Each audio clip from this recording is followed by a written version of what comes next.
A reading from 2 Samuel. After the death of Saul, when David had returned from defeating the Amalekite, David remained 2 days in Ziklag. David intoned this lamentation over Saul and his son Jonathan. He ordered that the song of the bow be taught to the people of Judah. It is written in the book of Jashar. He said, "Your glory, O Israel, lies slain upon your high places. How the mighty have fallen. Tell it not in Gath. Proclaim it not in the streets of Ashkelon, or the daughters of the Philistines will rejoice. The daughters of the uncircumcised will exult. You mountains of Gilboa, let there be no dew upon you, nor bounteous fields. For there the shield of the mighty was defiled, the shield of Saul, anointed with oil no more. From the blood of the slain, from the fat of the mighty, the bow of Jonathan did not turn back, nor the sword of Saul return empty.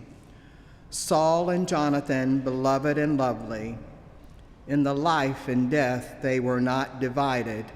They were swifter than eagles, they were stronger than lions. O daughters of Israel, weep over Saul, who clothed you with crimson in luxury, who put ornaments of gold on your apparel. How the mighty have fallen in the midst of the battle. Jonathan lies slain upon your high places. I am distressed for you, my brother Jonathan. Greatly beloved were you to me. Your love to me was wonderful, passing the love of women. How the mighty have fallen, and the weapons of war perished." This is the word of the Lord. Thanks be to God.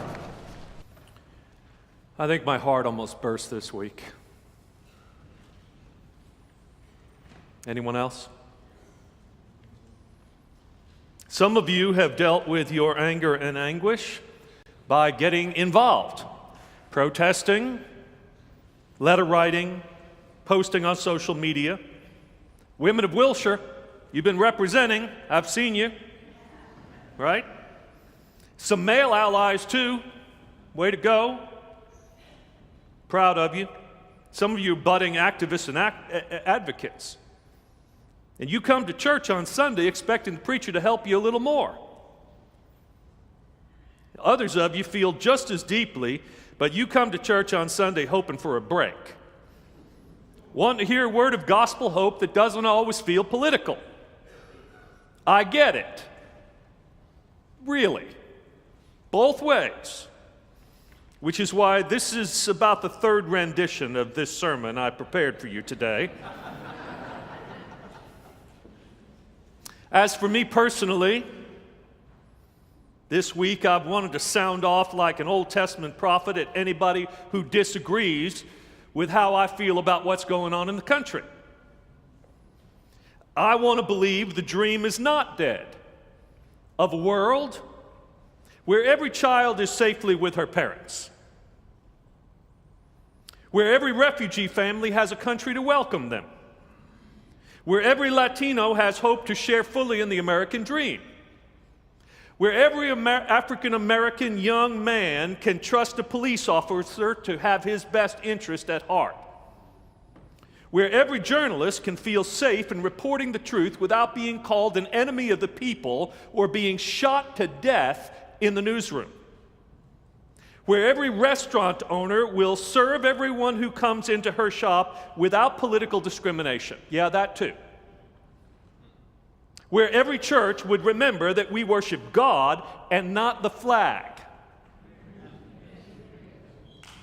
Where every Muslim is safe within our borders.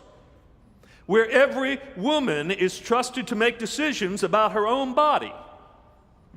Where every lesbian, gay, bisexual, and transgender person can feel confident that the courts and government will protect their hard-won rights to be treated equally under the law. This week, it didn't feel that way to me, but I decided not to go into it.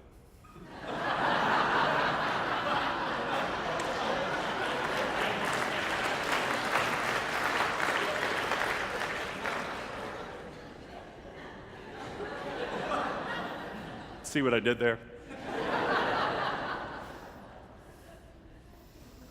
Kim was telling me about listening to NPR this week, and someone was talking about how we're not in a Cold War and we're not in a Civil War, but we're in a cold Civil War in this country right now.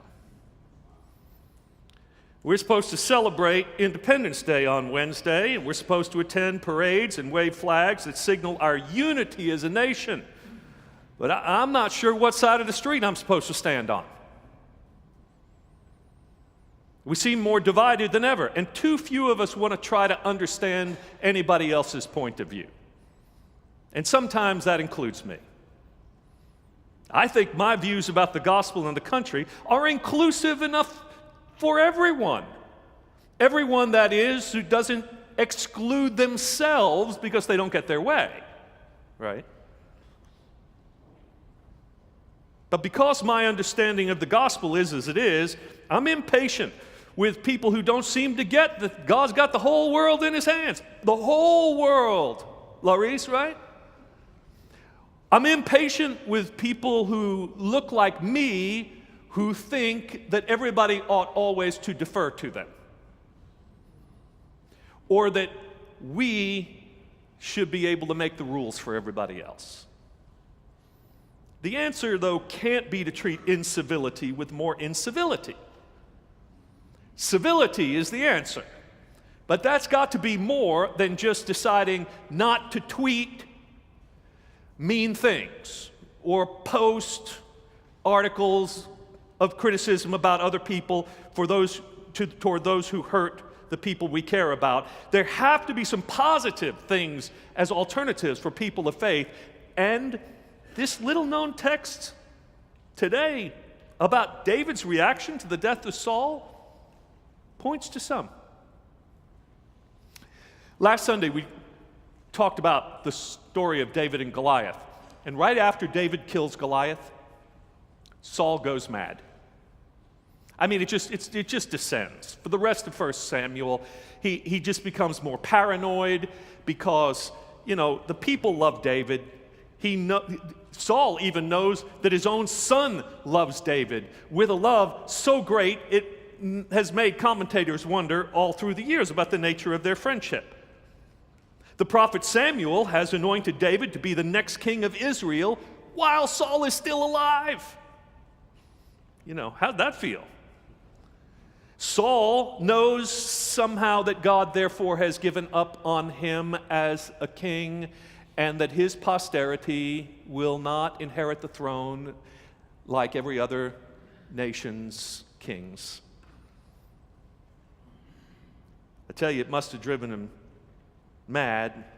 He was probably clinically depressed through much of his life anyway, because even in better days, David had calmed his spirit by playing the lyre for him, remember? But now Saul has determined to kill David. He and his army have chased David all over the hills and valleys of Israel.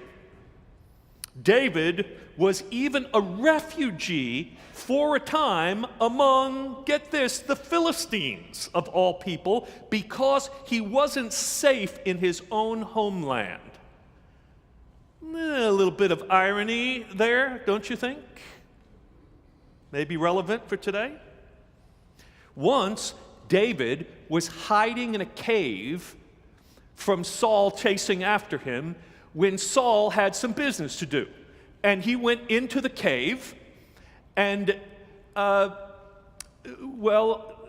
he went in to cover his feet, is the biblical euphemism for he had to go number 2. Sorry to talk dirty in the pulpit, but that's in the Bible, don't you know? Seriously. Well, David could have relieved Saul, there I go again, of his life in that moment. In fact, he crept up on him in the dark from behind and with his knife cut off a piece of his underwear or something, just to be able to prove that he could have taken his life if he wanted to. But David knew that Saul was God's anointed, and he honored that office in this way and would not lay a hand on Saul for as long as he lived. Besides, I think David was smart enough to understand, as God's anointed too, that there would be a time to come when David would be in the place of Saul, and how he reacted in this moment to the king would set a precedent for all the people as to how they would respond for generations to come. David understood that what goes around comes around, and he decided to stop the cycle of that right then and there.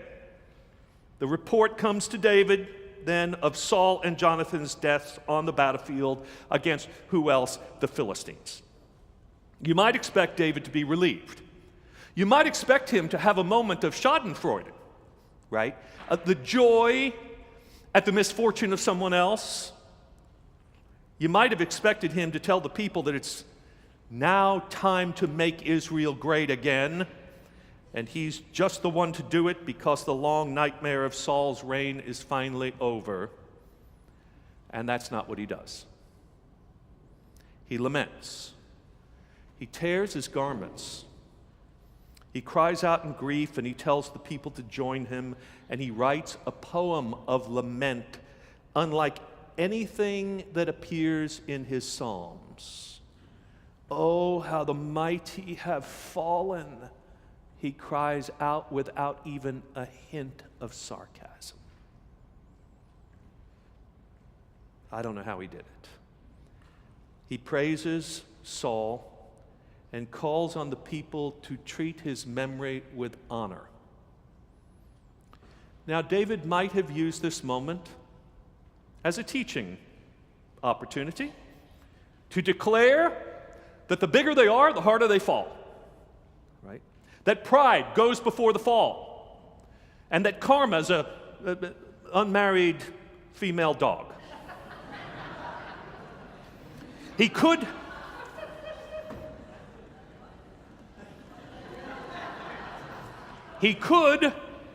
have begun his own reign as king right then and there and spent the first year of his rule canceling everything his predecessor had done and purging the kingdom of any loyalists to Saul. He might have seized that moment to get back at a deceased political enemy who had publicly humiliated him. This could have been revenge time, and some people do handle things that way. A few years ago, my friend Joya Cohen was walking her dog in a cemetery in Sedona, Arizona, and she came upon a headstone that just stopped her in her tracks, and so she snapped a picture of it and texted it to Kim and me. And I have told you about this in the past. I know you remember every sermon. And I think it was Mother's Day, and then I wrote an advocate column about it, and somehow it came to the attention of Mike Vanny, who along with his brother and sister were the authors of the epitaph on that tombstone. By the way, here's what it read. To our mother, Mona Harold Vanny, you spent your life expressing animosity for nearly every person you encountered, including your children. Within hours of his death, you even managed to declare your husband of 57 years unsuited to being either a spouse or a father. Hopefully, you are now insulated from all the dissatisfaction you found in human relationships. Buddy, Jackie, and Mike. I remembered that this week because I got an email from Mike again with a link to a Yahoo News story about the growing trend, and he felt like maybe he contributed to it, of revenge obituaries, as they're called. Nice. The desire to settle the score and set the record straight when the mighty fall or fail is overwhelming for us at times. And parents are the first mighty ones we know of, aren't they? But whether you're talking about parents or bosses, or bullies, or neighbors, or politicians, the mighty always eventually fall. And what then? David's example is godly and prescriptive. First, mourn and ask others to join you. How we deal with these crucial events in the life cycle determines much about who we will be and how our family or our company or our church or our nation functions going forward. At these pivotal moments, the windows of the soul are opened, and the demons will either fly in or fly out, depending upon how we handle it. Mourn first, grieve the fall, whether it's a fall into the grave or a fall from grace. It doesn't matter if the person deserves it. It matters that the cycle of bitterness be broken within us and among us. Next, find everything possible to praise about the mighty one who has fallen. David sung of the glory and achievements of Saul for Israel. He found what was good and focused on it, because everyone is both good and bad. None of us are one or the other alone. By lifting up the good, you raise the moral bar for people to reach for. It ennobles and unifies. I learned this in my early years at Wilshire. My predecessor, Bruce McKeever, was dearly beloved among you. I'm sure he wasn't a perfect pastor. I know I'm not. Bruce's health forced him to retire earlier than he hoped, and he then stayed in the church for 12 more years until his death. He was incredibly kind to me, and I'm sure that influenced my response to him. But we did kind of carry on a mutual bless fest, and because we wouldn't let anyone or anything come between us, the congregation didn't have to choose loyalties. Many difficult things the church addressed in those early years could have torn us apart, but they didn't. And I believe it was partly because of the mutual honor we showed one another. See, it's really eager to let your ambition or your anger dictate your words or your deeds. And I'm not saying that we shouldn't protest policies we find immoral and abhorrent. I'm not saying we shouldn't try to elect people who represent our point of view. Resistance to wrong is right. But we can be right wrongly, and that won't right wrong. If we treat our fellow citizens who disagree with us as the enemy, this mighty nation will fall and fail. Allison Robinson is a minister colleague, and although I don't know her well, I call her my friend. She is married with 4 children.